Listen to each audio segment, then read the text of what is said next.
आत्ताच या ठिकाणी व्यासपीठावरती खूप चांगलं अशा प्रकारचे कार्यक्रम मला सांगण्यात आले की हे स्वामी विवेकानंद इंटिग्रेशन इंग्लिश स्कूलचे विद्यार्थी आहेत. त्याच्यामध्ये प्रामुख्याने ज्यांनी आता भाषण दिलं श्रुती कदम मला वाटतं, तर त्या मुलीचं जेवढं कौतुक करावं तेवढं कमी आहे.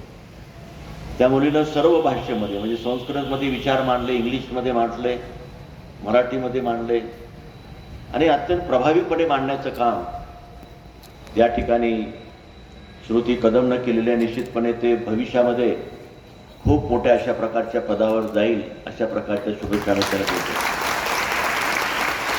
त्याचबरोबर या ठिकाणी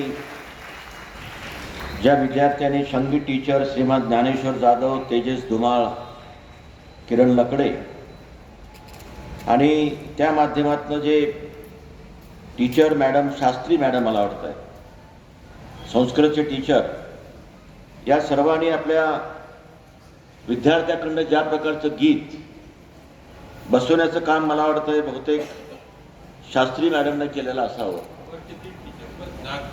आणि त्या पद्धतीनं खूप सुंदर अशा प्रकारची रचना या गीताची त्यांनी केलेली आहे की ज्याच्यामध्ये भारताचा सन्मान, विविध अशा प्रकारच्या भाषेच्या संदर्भात म्हणजे त्यांनी या ठिकाणी परमेश्वराच्या संदर्भात सुद्धा भारतीय अध्यात्माचं भगवान शंकराचं नाव घेतलं, विष्णूचं नाव घेतलं, ख्रिश्चनचं नाव घेतलं आणि या ठिकाणी आपल्या मुस्लिम समाजाच्या संदर्भात हीच खरी भारतीय संस्कृती आहे. आणि म्हणून या पद्धतीनं ज्या प्रकारचे संस्कार आम्ही आमच्या विद्यार्थ्यांमध्ये आम्ही देण्याचं काम त्या निमित्तानं करू आणि तेच संस्कार खऱ्या अर्थानं भारताला पुढे घेऊन जाण्याचं निश्चितपणे काम करतील अशा प्रकारची अपेक्षा मला आहे. खरं पाहिलं असता या निमित्तानं मी बरंच काही या संदर्भामध्ये मी बोलू शकतो.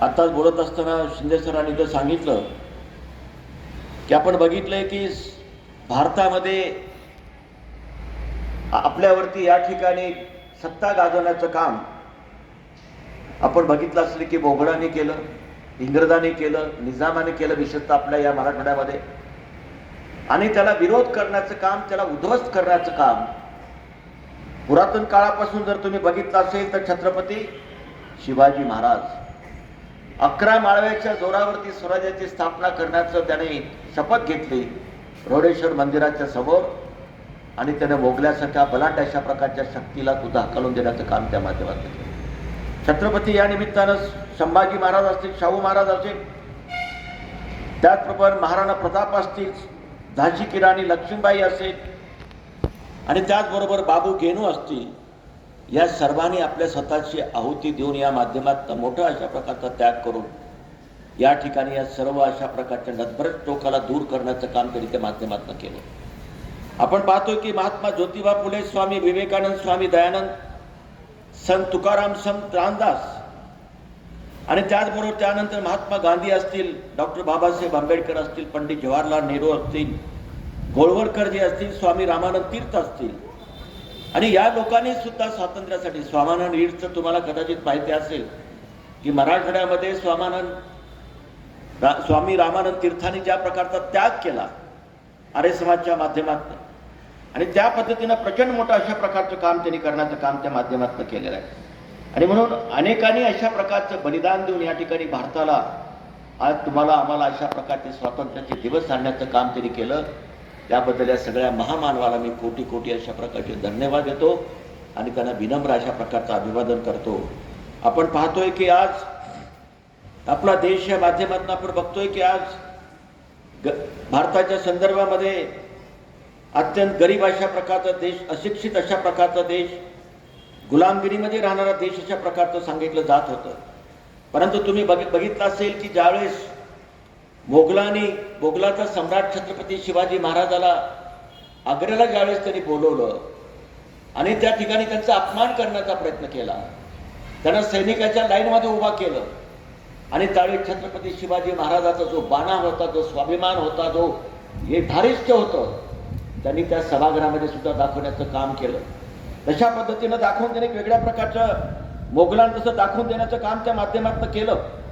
आणि म्हणून आज आपण बघतोय की आज विविध अशा प्रकारचे कार्यक्रम या माध्यमातून केलेले. तुम्हाला माहिती असेल की जगामध्ये भारताला एक अडाणी लोकांचा देश, पारतंत्र्यामधला देश, गरिबीतला देश, असे कितीतरी त्या ठिकाणी उदाहरणं दिली जात होते. परंतु 18व्या शतकामध्ये जेव्हा त्यावेळेस जागतिक अशा प्रकारची धर्म परिषद झाली, त्या परिषदेमध्ये स्वामी विवेकानंदला निमंत्रण नसताना सुद्धा तिथं ते गेले आणि त्यांनी आपले विचार ज्या पद्धतीने सुरुवात केली की माझ्या ब्रदर्स अँड सिस्टर्स या अशा प्रकारच्या वाक्यातनं त्यांचं सगळं सभागृह उठून त्या ठिकाणी टाळ्या वाजून त्यांचं स्वागत करायला.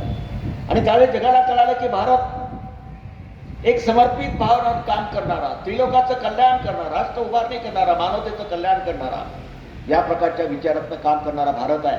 अशा प्रकारचं सांगण्याचं काम त्यांच्या विचारातनं त्या निमित्तानं निश्चितपणे झालेलं आहे. आणि म्हणून आज आपण पाहतो की विशेषतः या निमित्तानं आपण पाहिलेलं आहे की अनेक अशा प्रकारच्या लोकांनी स्वातंत्र्याच्या नंतर सुद्धा या ठिकाणी बघितलं असेल की पंडित जवाहरलाल नेहरू असेल, लालबहादूर शास्त्री असतील, त्याचबरोबर अटल बिहारी वाजपेयी असतील, किंवा आता आपण बघतोय की या ठिकाणी देशाचे पंतप्रधान नरेंद्र मोदी ज्या पद्धतीनं या ठिकाणी काम करतायत.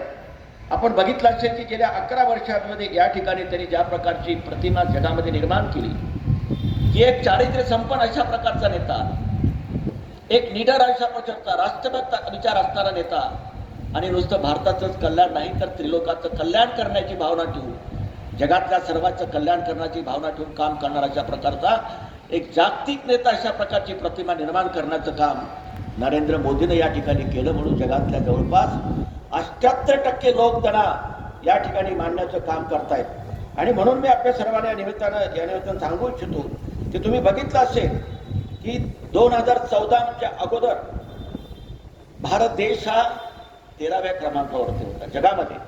आज भारत कुठल्या क्रमांकावर आहे? आज 4थ्या क्रमांकावर आहे. आणि येणाऱ्या 2037 पर्यंत भारत ही देशातली जगातली महासत्ता बनवून अमेरिका आणि चीनला सुद्धा मागं टाकून त्या ठिकाणी पुढे जाण्याचं काम निश्चितपणे करेल, या प्रकारचा विश्वास मी आपल्या सगळ्या निमित्तानं सांगणार आहे. आणि म्हणून आपण बघितलं असेल की ज्यावेळेस या ठिकाणी पाकिस्ताननं निरपराध अशा प्रकारच्या आमच्या या ठिकाणच्या प्रवासामध्ये गेलेले जे आमचे पर्यटक होते त्यांच्यावरती हल्ला केला त्या पुलवामामध्ये, आणि अनेक लोकांना मारण्याचं काम त्या ठिकाणी केलं. आणि त्यानंतर आपण पाहतोय की या सगळ्या गोष्टींमध्ये ज्या प्रकारचं उत्तर नरेंद्र मोदीनं सेंदूरच्या माध्यमातून देण्याचं काम केलं, त्या ठिकाणी जग सगळं निश्चितपणे एक वेगळ्या दृष्टीनं पाहण्याचं काम त्या माध्यमातून बघत होतं, या प्रकारचं आपण बघितलंय. आणि म्हणून आज मी या निमित्तानं आपल्या सर्वांना सांगू इच्छितो की भारताची जी विचारसरणी आहे ती विचारसरणी वसुदैव कुटुंबची विचारसरणी. सगळं जग हे माझं कुटुंब आहे आणि त्या पद्धतीनं सांगण्याचं काम त्यांनी या पद्धतीने करतायत. आज जगामध्ये आपण बघतोय की भारत पाकिस्तानला सुद्धा जवळ घेण्याचा प्रयत्न करत होता, चीन आणि रशियाच्या बरोबर त्या ठिकाणी एकत्र करण्याचा प्रयत्न करत होता, अमेरिकेच्या बरोबर चांगल्या प्रकारचे या ठिकाणी संबंध होते. परंतु अमेरिकेचा राष्ट्राध्यक्ष त्या ठिकाणी आपण बघतोय की ट्रम्प ज्या पद्धतीनं अवास्तव अशा प्रकारचे एक विषारी वागणूक करण्याचं काम करून भारतावरती 50% टॅक्स लावला त्या महाभारतात. आज फक्त भारतामध्ये आणि जगामध्ये त्या माणसाबद्दल एक वेगळ्या प्रकारची प्रतिमा निर्माण झाली, तर अमेरिकेमध्ये सुद्धा मी बोलत असतो की त्याच्या या अशा प्रकारच्या विचित्र वागण्यामुळं त्याने अमेरिकेची प्रतिमा धुळीला मिळवण्याचं काम त्या माध्यमातून करतायत. आणि म्हणून निश्चितपणे भारत या ठिकाणी या अमेरिकेच्या अशा प्रकारच्या हुकुमशाही वागण्याचं, भारताला नुकसान करण्याच्या वागण्याचे सुद्धा परवानगी करताना नरेंद्र मोदींना आपण बघितलं असेल की आता चीन बरोबर या ठिकाणी आम्ही संपर्क करतोय, रशिया बरोबर आम्ही करतोय, आणि त्या पद्धतीने आपण येणाऱ्या काळामध्ये एक निश्चितपणे एक चांगल्या प्रकारचं काम करण्याचा आपण प्रयत्न करणार आहोत. आणि म्हणून आज पाहतोय आपण आज देशामध्ये आज ज्या पद्धतीनं नरेंद्र मोदीच्या नेतृत्वाखाली शिक्षणामध्ये CBCS नवीन शिक्षण पद्धती आली, चॉईस बेस्ड एज्युकेशन सिस्टीम, मी तासभर या विषयावरती बोलू शकतो. ॲग्रिकल्चरमध्ये त्या पद्धतीनं करण्याचं काम केलं, ग्रामीण विकास असेल, शहर विकास असेल किंवा विविध अशा प्रकारच्या विकासामध्ये तरी आणण्याचं काम केलेलं आहे.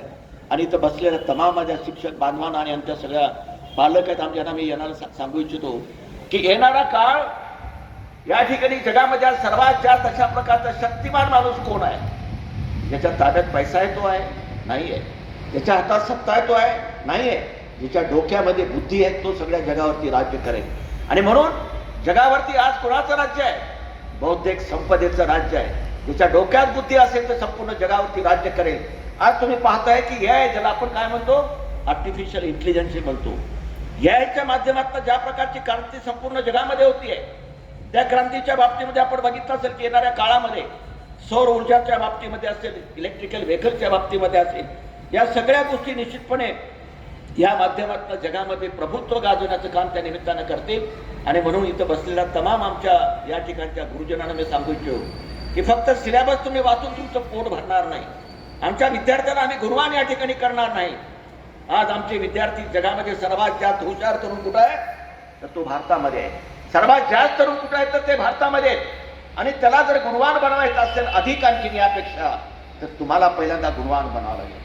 तुम्हाला पहिल्यांदा त्याचा अभ्यास करावा लागेल की जगामध्ये काय चाललेलं आहे, आणि त्या पद्धतीनं करण्याचं काम आपण सर्वांनी करावं अशा प्रकारचे या निमित्तानं सांगू इच्छितो.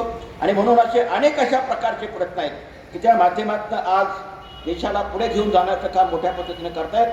आणि म्हणून शेवटी मी एवढंच सांगेन आपल्याला, कारण दुसरा एक कार्यक्रम असल्यामुळे मला जाणं आवश्यक आहे. मी आपल्याला सांगेन की ज्या प्रकारची अपेक्षा 18व्या शतकामध्ये स्वामी विवेकानंदांनी व्यक्त केली होती की या सगळ्या कामाच्या माध्यमातून भारत ही जगातली महासत्ता बनेल, आणि नुसते महासत्ता नाही तर विश्वगुरू म्हणून जगामध्ये पुढे येईल, या प्रकारचा विश्वास या जगामध्ये सांगण्याचं काम या ठिकाणी 18व्या शतकामध्ये केले.